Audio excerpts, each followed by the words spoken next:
بن جندب رضی اللہ تعالی عنہ نبی صلی اللہ علیہ وسلم قال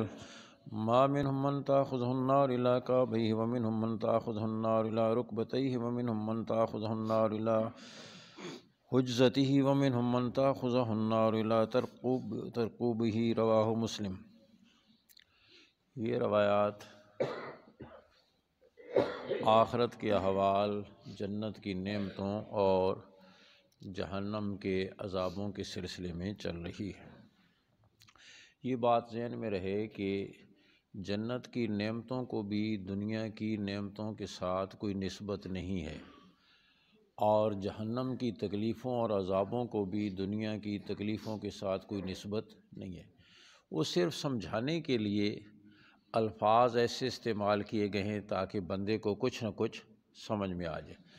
مثلاً سیب یا جنت کے پھل بولے جاتے ہیں کہ سیب ہوگا، انار ہوگا، کیلا ہوگا، بیر ہوں گے، تو کچھ نہ کچھ آدمی کو تھوڑا سا تصور آ جاتا ہے کہ کس طرح کی چیز ہوگی۔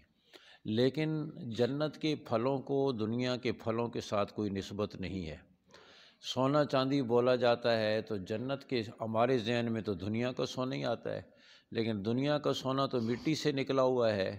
جنت کا سونا اس سے ہزاروں گنا اچھا ہوگا، اس کو دنیا کے سونے کے ساتھ کوئی نسبت نہیں۔ اسی طریقے سے چاندی بولی جاتی ہے، باغ بولا جاتا ہے،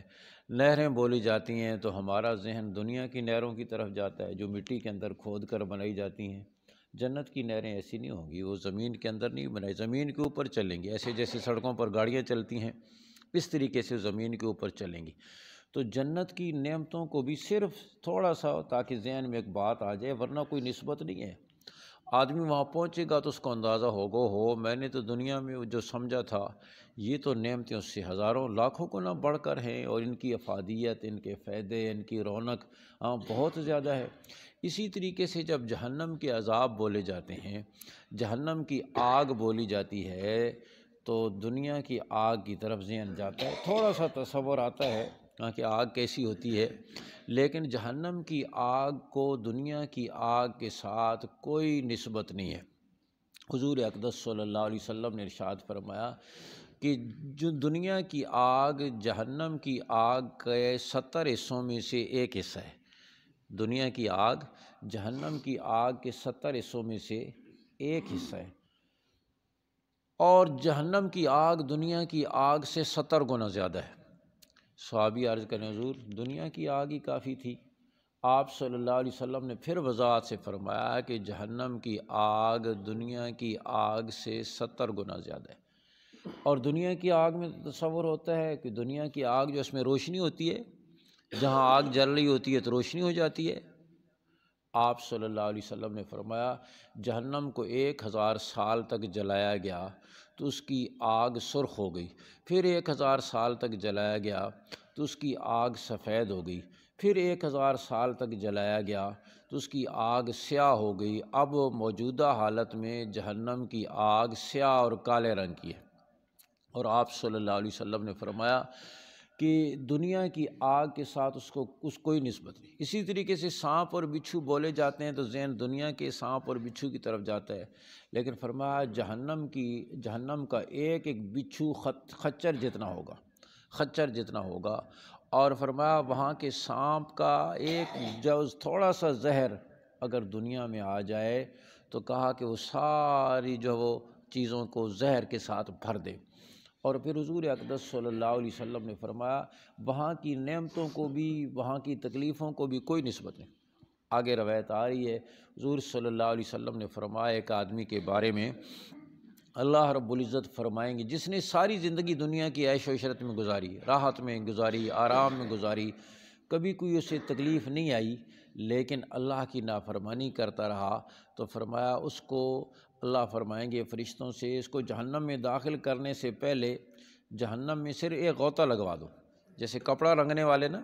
کپڑے کو ایک غوطہ دیتے ہیں اور رنگ میں اور پھر نکال لیتے ہیں، اس طریقے سے اس کو ایک غوطہ لگا دو۔ اس کو جہنم میں صرف ایک غوطہ لگوایا جائے گا،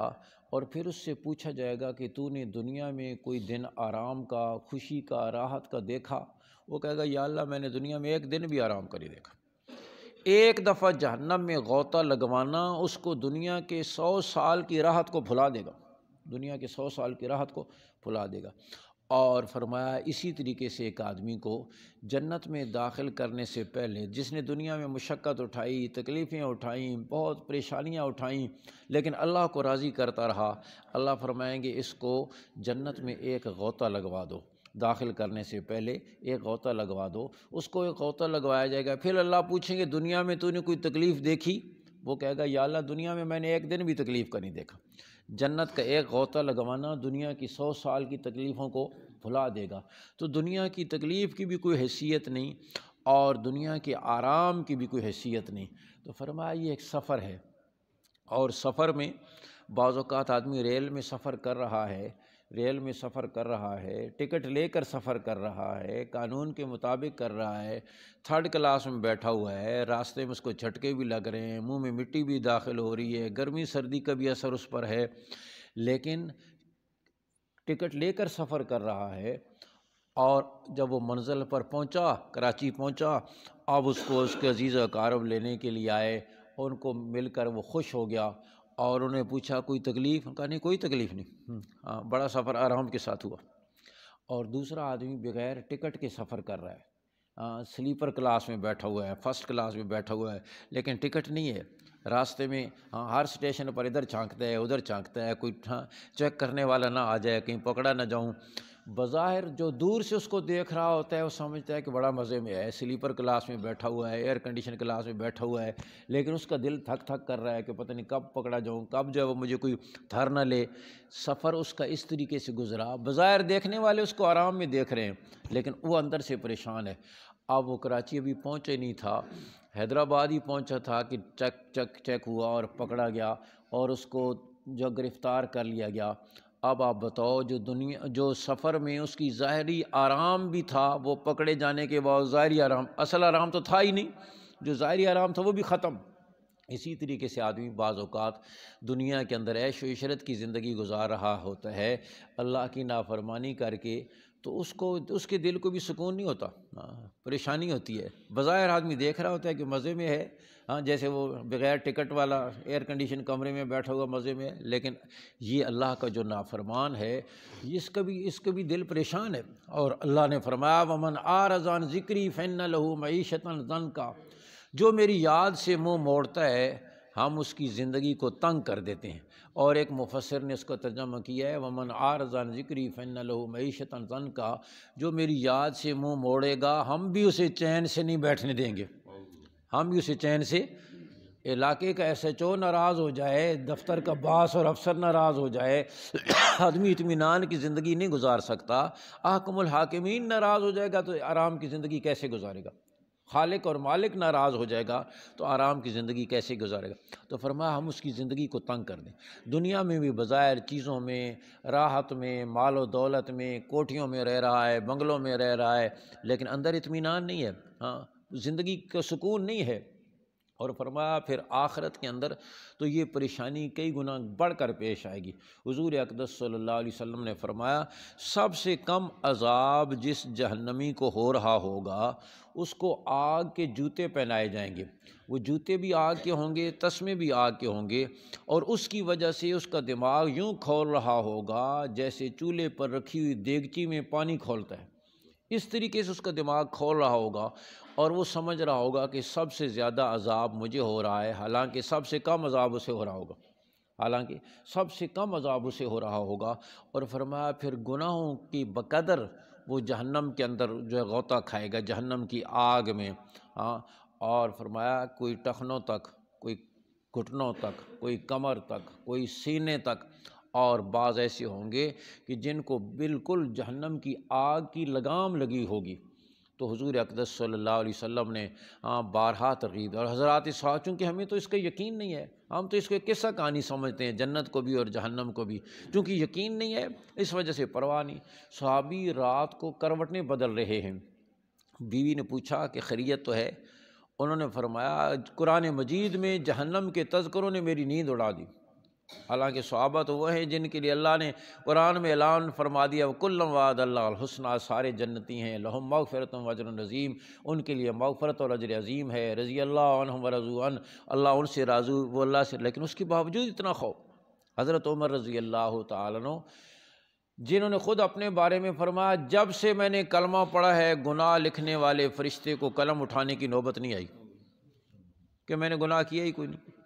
ایسی زندگی۔ اور حضور صلی اللہ علیہ وسلم نے فرمایا عمر فی الجنہ، عمر جنت میں ہے۔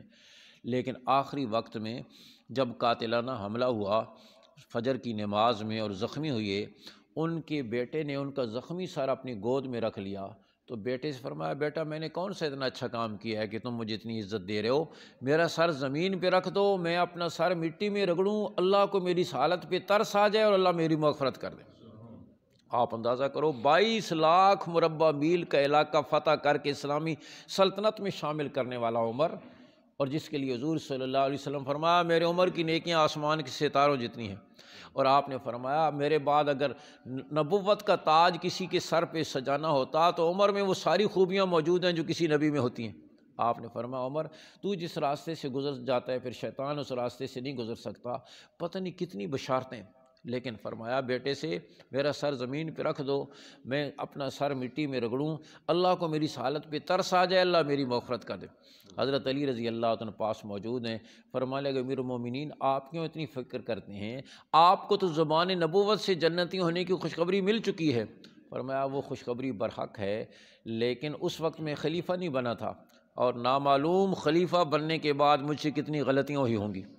اور عمر کی خلافت کتنی احتیاط والی۔ حضرت عمر رضی اللہ عنہ قاصد بھیجا روم کی طرف، اور حضرت عمر رضی اللہ تعالیٰ عنہ کی اہلیہ نے، ان کی بیوی نے قیصر روم کی بیوی کی طرف شیشوں میں عرب کی خوشبو بھر کر بھیج دی، عرب کی خوشبو مشہور تھی۔ واپسی پر قیصر روم کی بیوی نے انہی خوشبو کی شیشیوں میں ہیرے جواہرات بھر کر حضرت عمر رضی اللہ تعالیٰ عنہ کی اہلیہ کی طرف بھیج دیے ہدیے کے طور پر۔ حضرت عمر رضی اللہ عنہ بیوی سے فرمایا کہ یہ ہیرے جواہرات ملنے تو تجھے چاہیے تھے، اس لیے کہ خوشبو تیری ذاتی تھی اور تو نے اپنی ذاتی خوشبو بھیجی تھی، اس وجہ سے ہیرے جواہرات ملنے تو تجھے چاہیے تھے، لیکن جو قاصد لے کر گیا تھا تیری خوشبو سرکاری خرچ پر گیا تھا، لہٰذا یہ ہیرے جواہرات تجھے نہیں مل سکتے، اٹھا کر بیت المال میں جمع کرا دیا۔ ایسی، یہ تو ایک ذرا سی ایک جھلک ہے، ایسی احتیاط والی خلافت پر ہی عمر ڈر رہے ہیں کہ اس وقت میں خلیفہ نہیں بنا تھا، نامعلوم مجھ سے کتنی غلطیاں ہوئی ہوں گی۔ آخرت ان کی آنکھوں کے سامنے تھی، جنت بھی ان کی آنکھوں کے سامنے، جہنم بھی۔ آپ صلی اللہ علیہ وسلم صبح تشریف لائے، صحابی نیند سے بیدار ہوئے، ایک ماحول تھا آخرت کی تیاری کا، ایمان کا، اعمال کا، اللہ کو راضی کرنے کا، جیسے آج دنیا کا ماحول ہے، اینٹ روڑا پتھر سونا چاندی، بس اس کا ماحول ہے۔ اعمال کے تذکرے تو اوجل ہو گئے بالکل، وہاں سارے اعمال کے۔ آپ صلی اللہ علیہ وسلم نے صحابی نیند سے بیدار ہوئی، آپ نے فرمایا کیف اصبحت، تم نے کس حال میں صبح کی؟ صحابی عرض کرنے لگے، انہیں معلوم تھا کہ حضور میرے ایمان کی خیریت پوچھ رہے ہیں۔ آج کوئی ہم سے پوچھے کس طرح صبح کی ہے، ہم کہیں اچھا نیند بھی اچھی آ گئی ہے، شوگر بھی ٹھیک ہے، بلڈ پریشر بھی کنٹرول میں ہے، ہمیں معلوم ہے وہ ہمارے جسم کی خیریت پوچھ رہا ہے، صحابی کو معلوم ہے کہ آپ ایمان کی خیریت پوچھ رہے ہیں۔ عرض کرنے کے الحمدللہ اصبحت مومنا حقا، حضور پکے مومن ہونے کی حالت میں صبح کی۔ آپ نے فرمایا لکل قول دلیل فما دلیل قولک، ہر بات کی دلیل ہوتی ہے، تمہاری اس بات کی کیا دلیل ہے کہ تم نے ایمان کی حالت میں صبح کی ہے؟ عرض کریں حضور دلیل یہ ہے غیب پر میرا ایمان اتنا پکا ہے، گویا زمین پر بیٹھے ہوئے میں دیکھ رہا ہوں کہ جنت والے خوشیاں منا رہے ہیں، اور زمین پر بیٹھے ہوئے میں دیکھ رہا ہوں کہ دوزخ والے چیخ و پکار میں ہیں، اور فرشتے جو اعمال کے لکھنے پر مقرر ہیں گویا ان کے قلم کے لکھنے کی آواز میں اپنے کانوں سے سن رہا ہوں۔ جب یہ کیفیت ہو تو پھر آپ اندازہ کر سکتے ہیں پھر وہ کیسی زندگی ہوگی۔ اللہ عمل کی توفیق دے، الحمدللہ۔